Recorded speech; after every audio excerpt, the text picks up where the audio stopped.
नमस्कार दोस्तों, मैं doctor women Kumar, consultant paediatrician, और आज के इस वीडियो में हम लोग एक महत्वपूर्ण विषय के बारे में बात करेंगे। तो एक दो दिन पहले एक खबर छपी थी कि एक व्यक्ति ने यूट्यूब वीडियो देखकर अपना खुद का इलाज किया और उसके बाद उनकी स्थिति गंभीर हो गई। तब वो नज़दीक के सरकारी अस्पताल में गए। वहाँ चिकित्सकों ने उनका जाँच करके उनको अच्छे इलाज के लिए हायर सेंटर रेफ़र कर दिया और वहाँ पर वो जाकर भर्ती हुए हैं।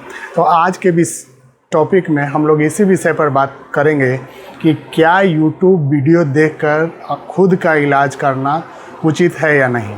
तो इसके लिए मैं एक अपने जो हिंदू माइथोलॉजी का एक महत्वपूर्ण ग्रंथ है रामायण, उसके एक प्रसंग की चर्चा करूँगा।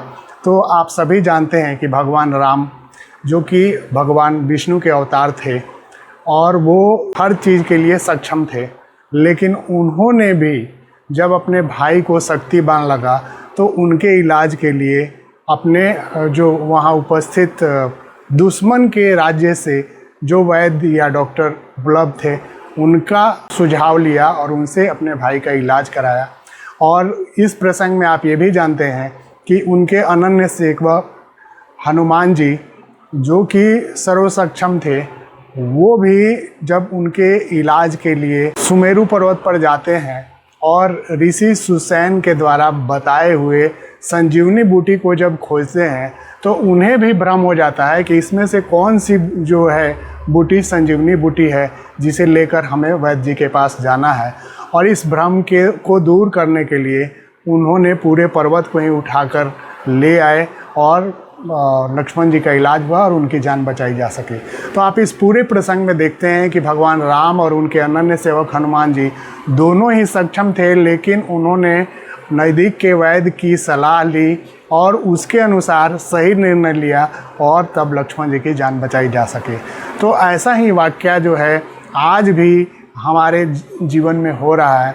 अगर आपको कोई भी बीमारी होती है और आप डॉक्टर के पास जाते हैं तो वो आपसे कुछ सवाल पूछते हैं जिसे हम लोग क्लिनिकल हिस्ट्री कहते हैं, और हिस्ट्री टेकिंग के आधार पर उसके बाद वो क्लिनिकल एग्जामिनेशन करते हैं, यानी आपके पल्स का, बीपी का या आपके चेस्ट को ऑस्कल्टेट करके वो कुछ डिसीजन लेते हैं, या कहीं अगर इंजरी है उसको देखकर जख्म के साइज़ के बारे में और क्या निदान हो सकता है इसके बारे में डिसीजन करता है। ज़रूरत पड़ने पर वो कुछ ज़रूरी जांच कराते हैं जिससे बीमारी की यथास्थिति के बारे में पता चल सके।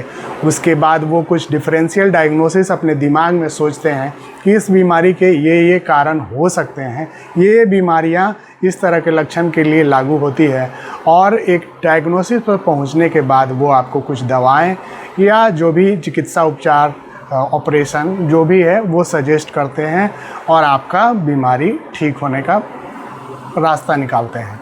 लेकिन जब आप कोई भी यूट्यूब वीडियो खुद देखकर इलाज करना शुरू करते हैं तो कोई भी यूट्यूब वीडियो जो भी बनाया जाता है वो एक जिस भी टॉपिक पर बनाया जाए वो एक सिर्फ आपको निचोड़ है, जो कि एक मोटे रूप में आपको उसके बारे में आप आइडिया देता है।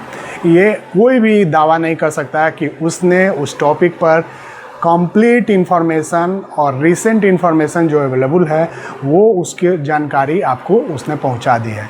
और जितने भी यूट्यूबर हैं वो आपको बताते ही हैं या ये डिस्क्लेमर जारी करते हैं कि आप ये वीडियो जो है इंफॉर्मेशनल पर्पस के लिए है, एजुकेशनल पर्पस के लिए है, इसे देखकर आप इलाज ना करें। तो अब एक दो केसेस डिस्कस कर लेते हैं। जैसे किसी को बुखार होता है तो बुखार के कई कारण हो सकते हैं।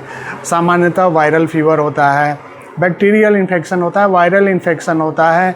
इसके अलावा अगर कहीं चोट है, इन्फ्लामेशन है, उसकी वजह से बुखार हो सकती है। आपको कोई इन्फ्लामेटरी डिजीज़ है उसके कारण बुखार हो सकता है।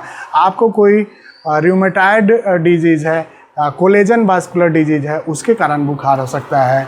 तो बुखार के कई कारण हैं। बुखार कैंसर के कारण भी हो सकता है और अलग अलग बुखार का अलग अलग निदान है। तो हर बुखार में एक ही दवा काम करेगी ऐसा ज़रूरी नहीं है। दूसरा एग्जाम्पल लेते हैं। अभी मैंने एक बच्चे को देखा कि उसके जो है पैर में एक सूजन हो गया था। और सामान्य तौर पर जो है फोड़ा फुंसी में भी सूजन होता है, sebaceous cyst, dermoid cyst, lipoma, इसमें भी सूजन होता है और ट्यूमर में भी सूजन होता है। तो ये डिफरेंशिएशन कि कौन सा ये ट्यूमर है, ये एक सर्जन अच्छी तरह कर सकते हैं, इसलिए आपको उनकी सलाह लेनी चाहिए। अब किस बच्चे को किसी भोला छाप डॉक्टर ने देखा और वो किसी घाव वाले मरीज को देखा होगा कि डॉक्टर उसे इंसिजन एंड ड्रेनेज करते हैं, तो उसने सोचा कि इसको हम चीर के और इसमें बत्ती डाल के इसको ठीक कर देंगे, और उसने यह सुझाव उसको दिया। लेकिन मरीज़ के अभिभावक काफ़ी होशियार थे और उन्होंने अपने नज़दीक के डॉक्टर की सलाह ली और उसका एक्सीजन हुआ और उसका निदान हो गया। तो ये कुछ जानकारियां हैं जिसमें आपको पता चलता है कि अगर आप सही जगह पर जाते हैं तो आपका निदान हो सकता है। अब इस केस में देखते हैं कि आखिर उस व्यक्ति ने क्यों जो है YouTube देखकर इलाज शुरू किया होगा। एक हो सकता है कि उनकी आर्थिक स्थिति उतनी अच्छी नहीं हो, तो अगर आपके पास एंड्रॉयड फ़ोन है, आपके पास डाटा उपलब्ध है, तो आपकी आर्थिक स्थिति इतनी भी ख़राब नहीं है कि आप नज़दीक के सरकारी अस्पताल में जाकर अपना इलाज नहीं करा पाएँ। आपके पास उतना भाड़ा ज़रूर होगा कि आप सरकारी अस्पताल में जाएं और वहाँ पर डॉक्टर की सुविधा, जांच की सुविधा और कुछ दवाएं भी फ्री रहती है, जो जीवन रक्षी दवाएं होती हैं वो फ्री मिलती है। अगर वहाँ उसका इलाज नहीं है तो आपको हायर सेंटर रेफ़र किया जाता है, जहाँ ये फिर फ्री ऑफ कॉस्ट आपको मिल जाएगी। और अगर आप सक्षम हैं, आप लंबी कतारों में इंतज़ार नहीं कर सकते, तो आप प्राइवेट डॉक्टर या प्राइवेट हॉस्पिटल में भी जाकर अपना इलाज कर सकते हैं। लेकिन अपने जान के साथ खिलवाड़ मत कीजिए और इस तरह का प्रयास कि YouTube वीडियो देखकर आप अपना इलाज कर रहे हैं, यह किसी भी तरह से अच्छी बात नहीं है। क्योंकि आप जानते हैं कि मनुष्य का जीवन जो है 84 लाख योनियों में एक माना गया है और आपको भगवान ने ये जीवन दिया है कुछ अच्छा करने के लिए।